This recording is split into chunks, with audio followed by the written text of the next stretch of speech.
How's it going, everyone, and welcome back to the All Day Poker YouTube channel. My name is Josh, and today I'm going to be doing a little hand review from the live tournament I played at Live Casino in Greensburg, Pennsylvania yesterday. It was my second live tournament I've ever played in, first being a $500 event at Rivers Casino that had about 150 people in it, and this one was a much smaller event, much smaller poker room. They only had about 10 tables in the entire room, so it ended up being 27 total entries after rebuys and whatnot, and the prize pool ended up being just about $4,000. And it was a bounty, so there were $50 bounties, and yeah, let's get right into it. This was my first hand I played right after I sat down.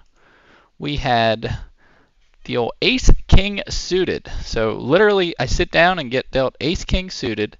Now I haven't really used these hand replaying tools very often, so if I make any mistakes, please excuse those, as well as it's kind of difficult because I was trying to take notes at the casino while I was playing various hands and flops and people's stack size and stuff. Might be a little bit inaccurate, but bear with me. Like I said, this is my first time doing a live tournament review like this, so let's just jump right into it.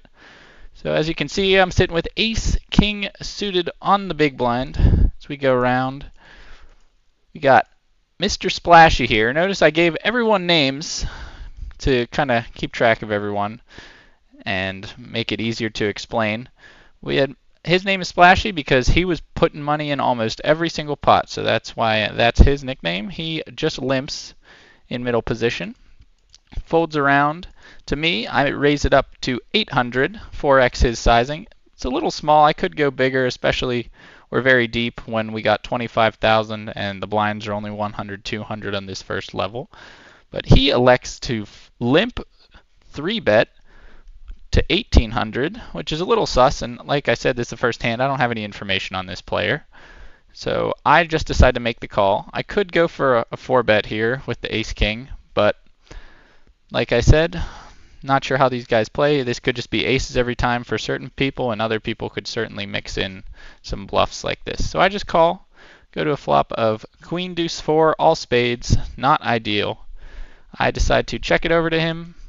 He bets 3,000, a little under half pot, and there's not really much reason for me to stick around here. I could still be ahead, but without knowing these player types, not really looking to call this off this early into the tournament. So I fold, and we lose a small pot there.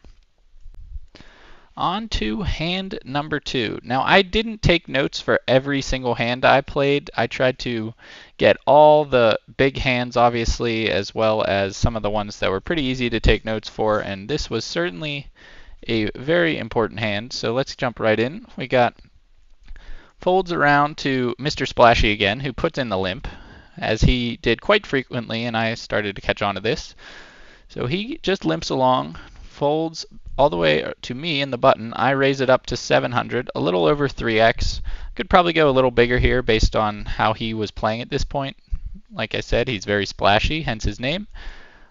I 3-bet to 700, and then Mr. Hearing Aid, a nice old man on my left, who was playing fairly passive and conservative, he raises me to 1,500, which is a very small raise out of the small blind, so already I'm a little bit concerned.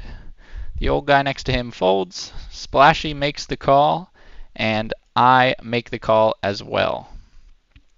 So now going to the flop, we see a flop of 3, 4, 6.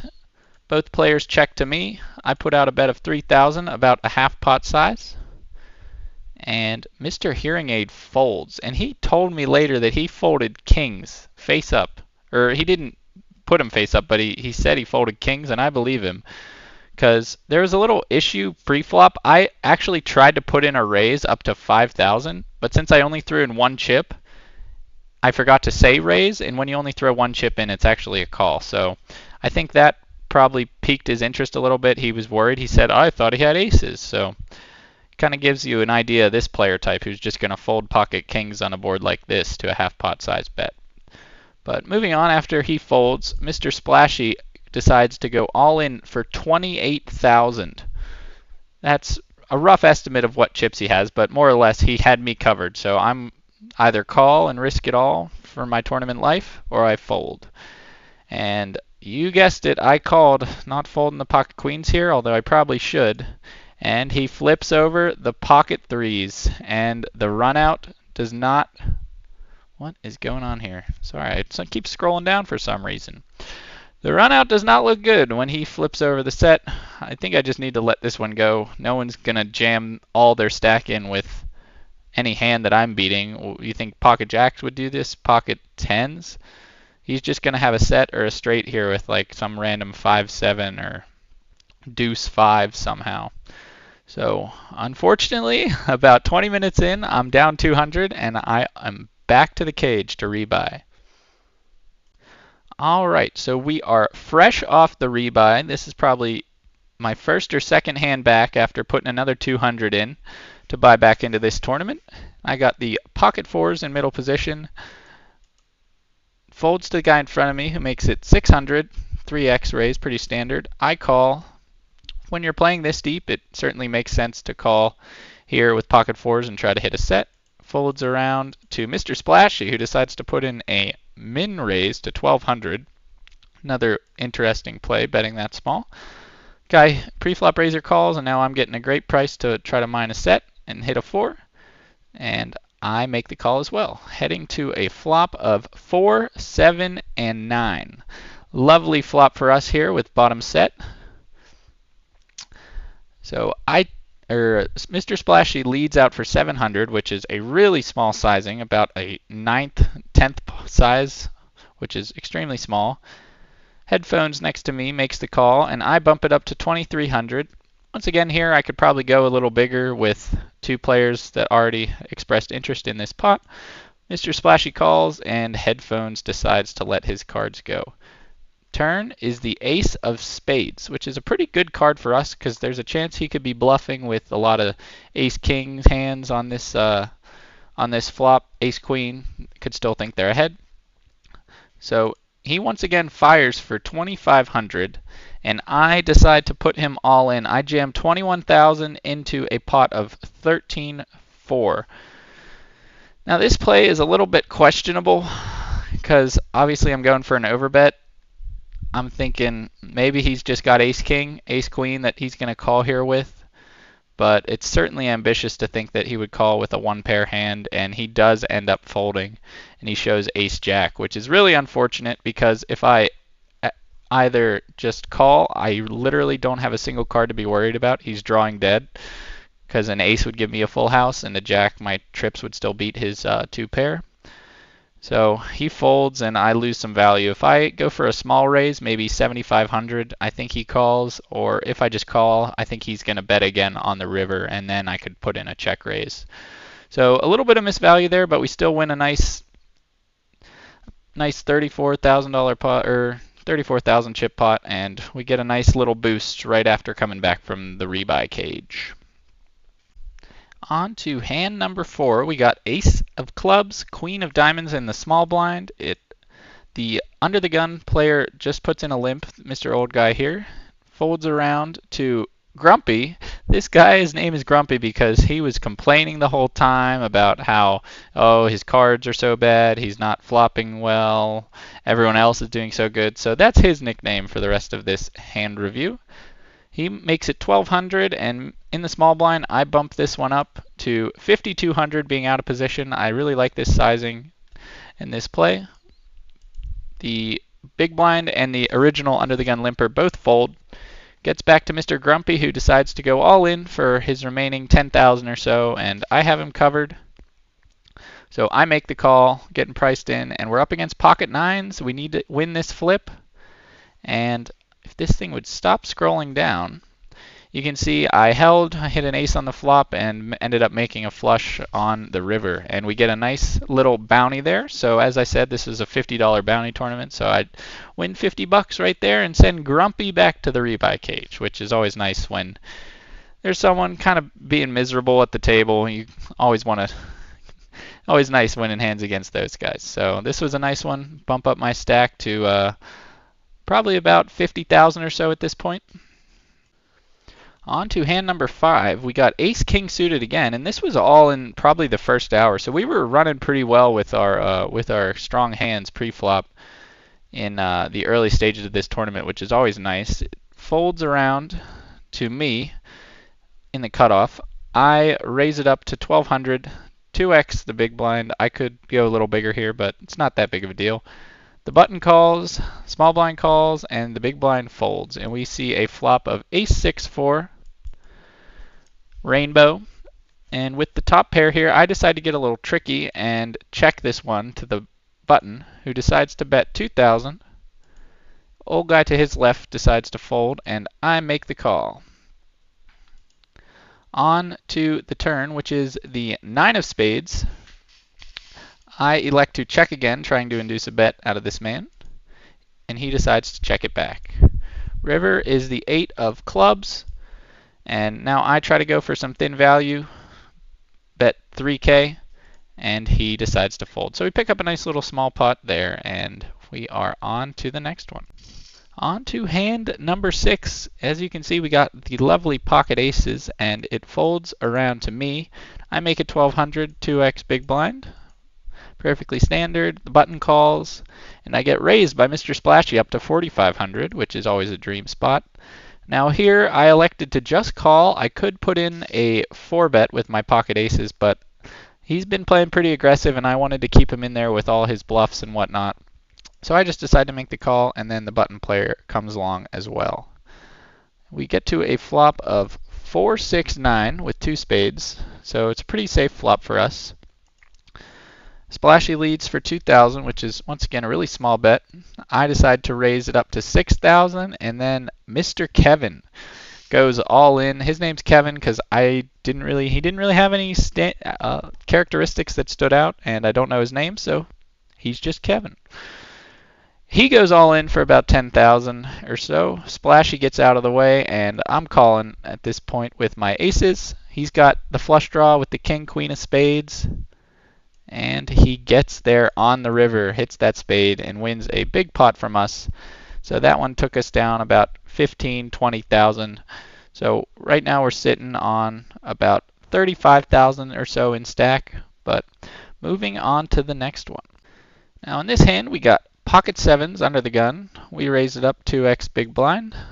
We get one caller, and Kevin Splashy calls, and the big blind folds. So we're going 3 ways to a flop of 5-4-8, all clubs. Not the worst flop in the world. We do not have the 7 of clubs, unfortunately, but we have the pair and the straight draw.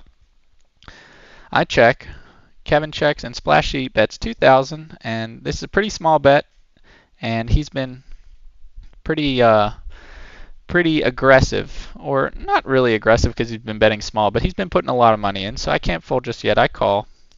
And the river king of clubs, I sense some weakness from him, and I decide to take a stab at it here for 5,000. I don't really like the play, because if I did have the ace of clubs per se, I'd probably check here and elect to go for a check raise. But he makes the call, so we don't like to see that. And then when the river's a queen of diamonds, there's really no hands that I could beat. And I saw people call down with 5 of clubs, 6 of clubs on 4 club boards, stuff like that. So I don't really want to turn my hand into a complete bluff and try to get him off of a small flush. So I just decide to check and give up.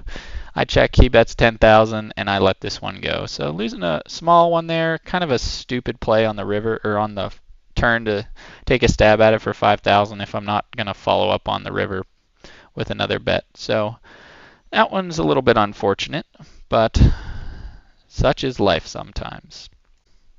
All right, on to hand number 8.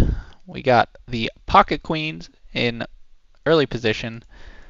Folds to us. We make it 2,000, a little over 2x. And we get called by Mr. Kevin. Splashy calls, and the big blind calls as well. And the flop comes deuce 5-9. Pretty safe flop for pocket queens, but we are 4 ways, so we do need to be a little bit concerned about some potential pocket 2s, pocket 5s, or pocket 9s. And it checks around to me. I bet 5,000 into about 15,000. Kevin folds, Splashy folds, and Big Blind decides to rip it all in.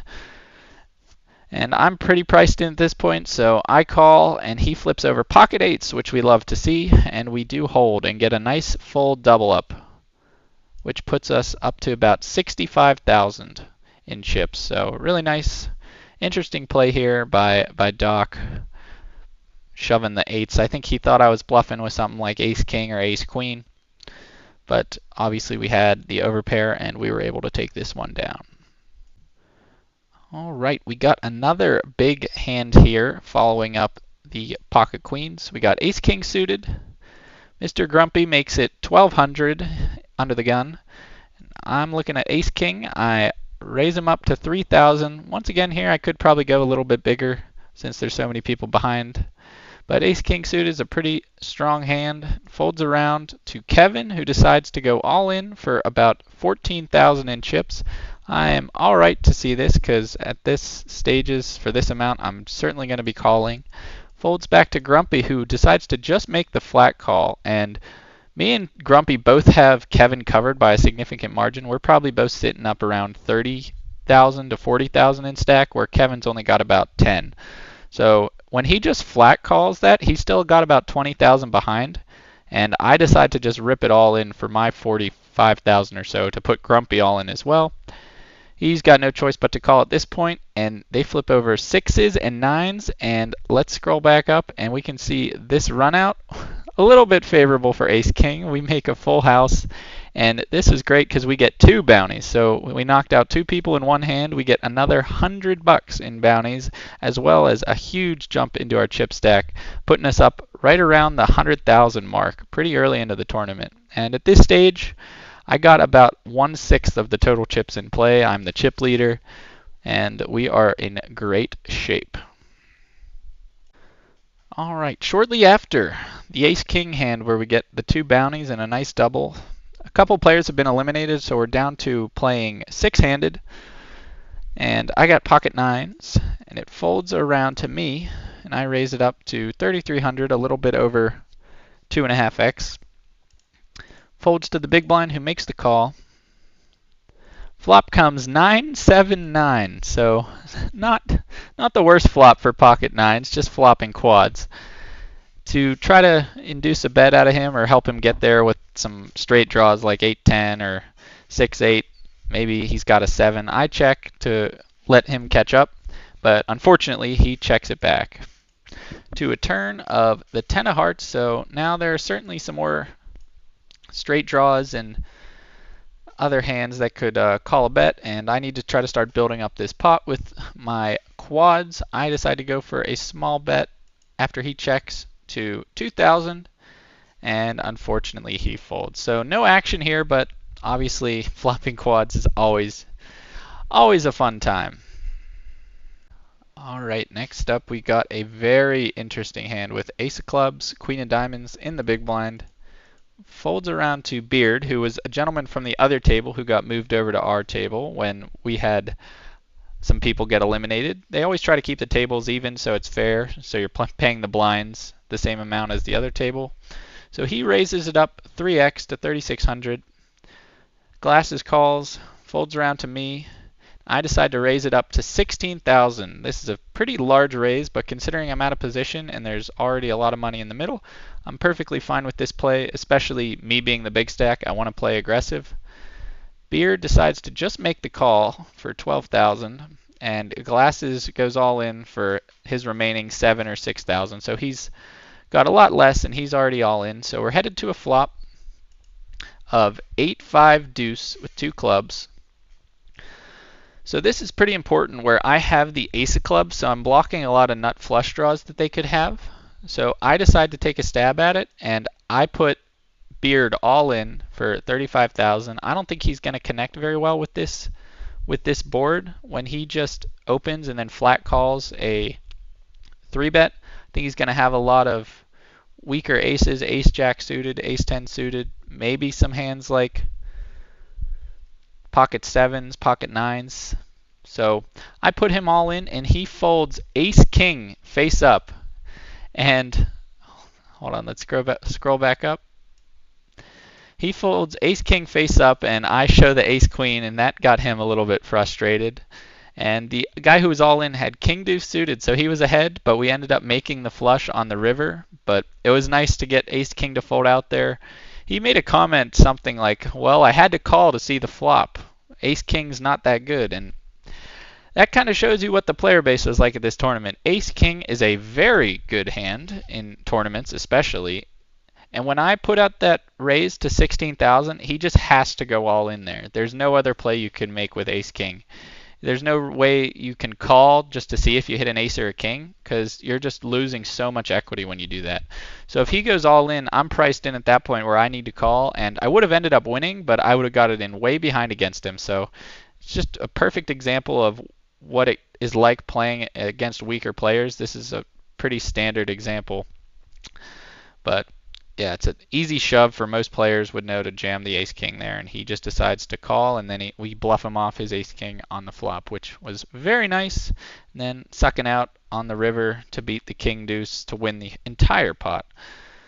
This put us up to well over 100,000. We're sitting at about 130,000 or so. Definitely still the chip leader, and we are in fantastic shape.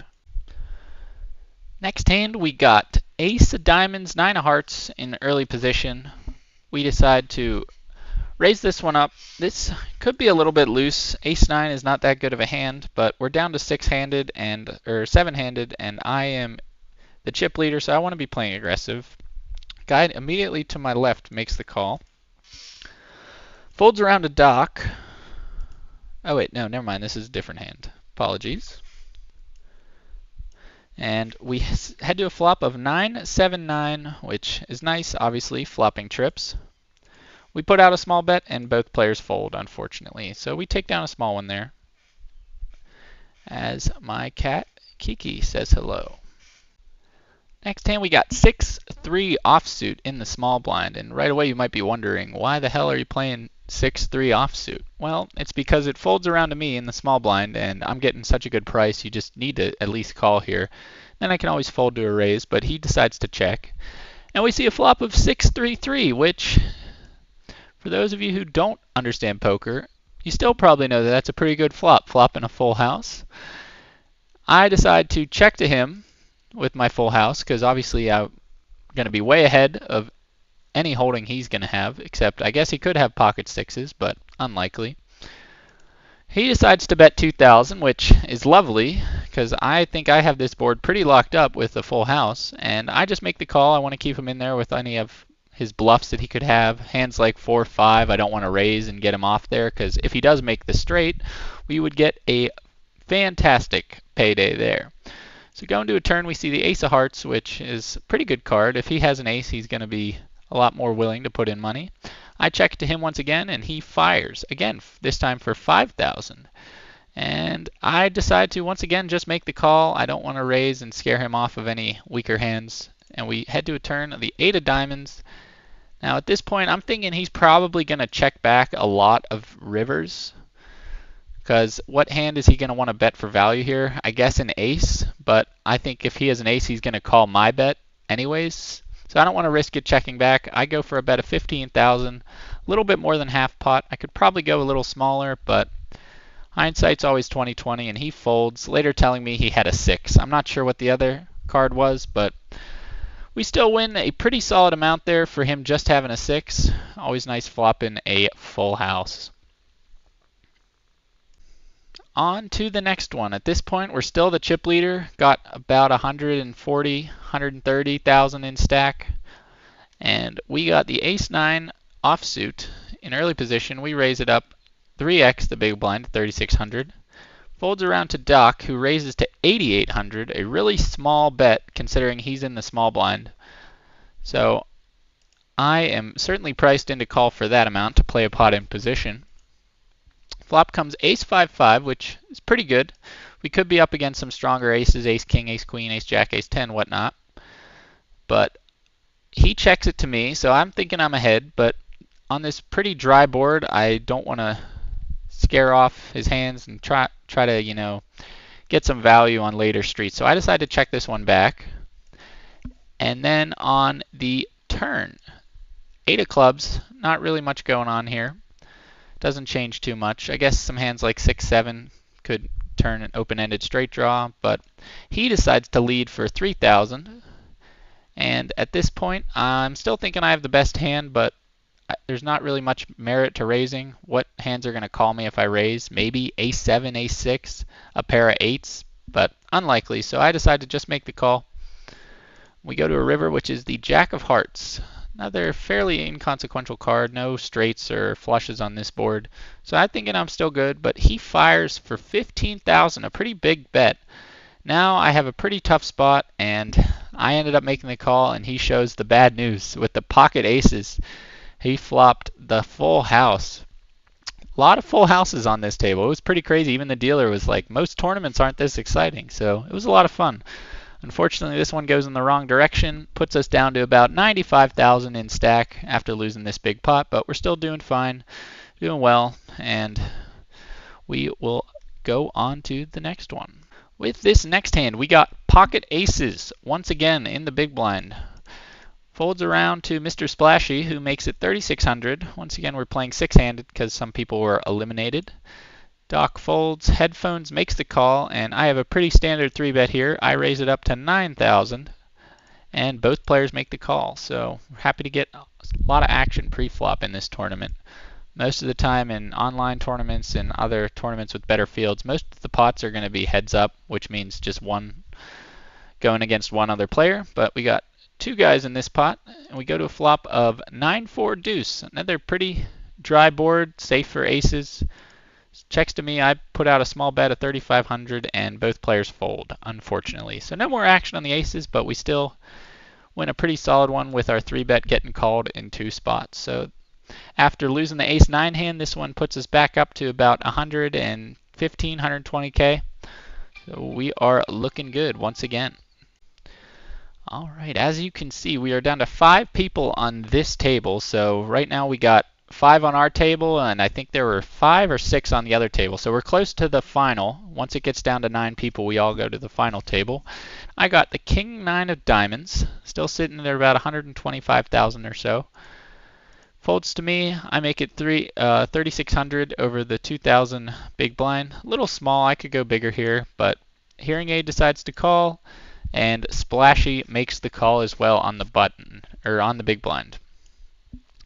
Flop comes Queen 10-8 with 2 diamonds. So a fantastic flop for King 9 of diamonds. We got not only the flush draw, but also a straight draw to a jack, and the straight flush draw with any jack of diamonds giving us the straight flush. So Splashy checks, I lead for 3,000, and Mr. Hearing Aid puts in a min check raise to 6,000, which is a pretty interesting play. A lot of min check raises going on, and against these old men, when they do this, they tend to have monsters. So I'm thinking he's got a hand like a set of 10s, maybe a set of queens potentially, or a set of 8s.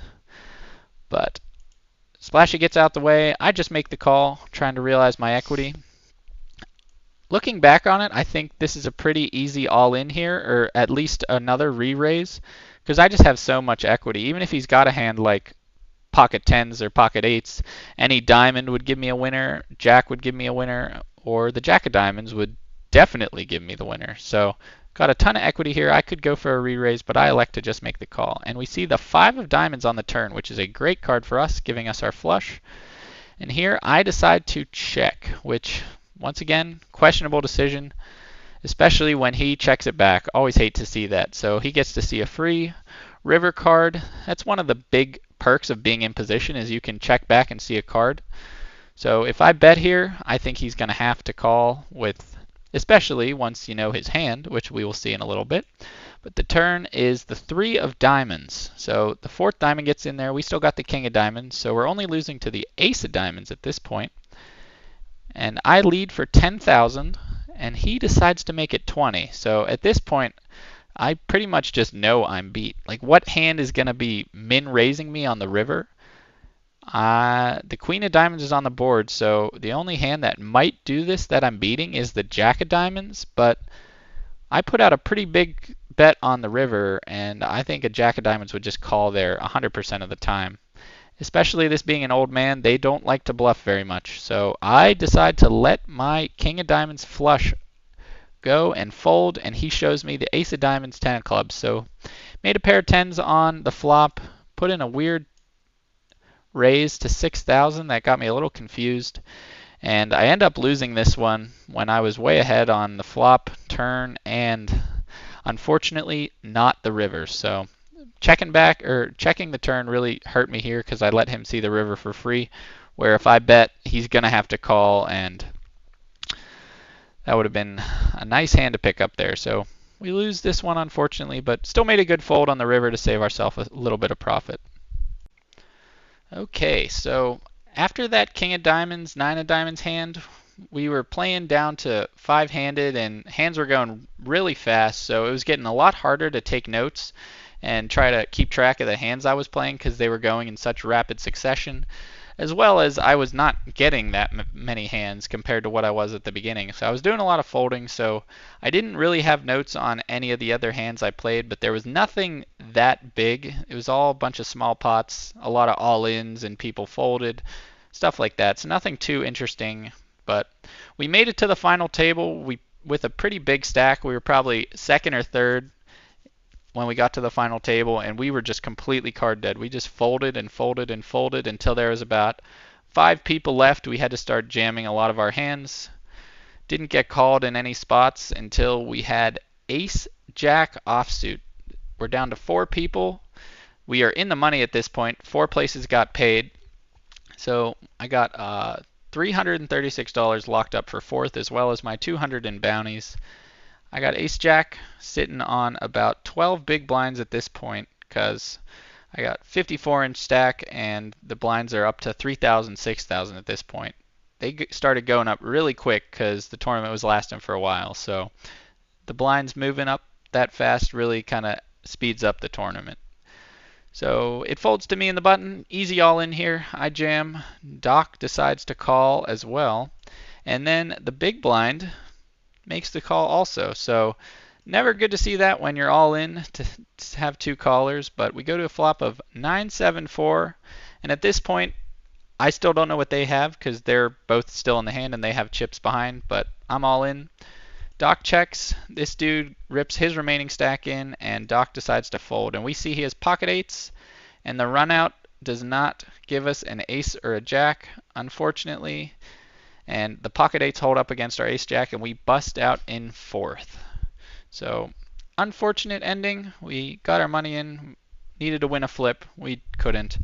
And shortly after I busted, the last 3 players ended up making a deal, and they split 900, which was a little interesting. You don't really want to make a deal where you all end up with the same amount of money. If you make a deal where you get a percentage of the total prize pool based on the percentage of chips you have, that's fine. But agreeing to a flat rate for everyone is just dumb, because if you have the most chips at the table, you have the best chance of winning the tournament and winning the top prize. So I think they were relatively close in stack sizes, but once again, it kind of goes to show the type of people that were playing this. A lot of old men just out there having fun. Love to see that. And they ended up splitting $905 3 ways, not including their bounty. So if we would have made it one more person, we would have got a nice little payday closer to 1,000, but we ended up profiting about 136 after our $400 in entry, and we had 336 from cashing and then our 200 in bounties. So still had a nice little profit there, and it was a great experience playing in this small field tournament. A lot of inexperienced and recreational players splashing around, having a good time. But with that being said, I appreciate you guys tuning in for a video, and leave a like, comment, and subscribe, and have a great day.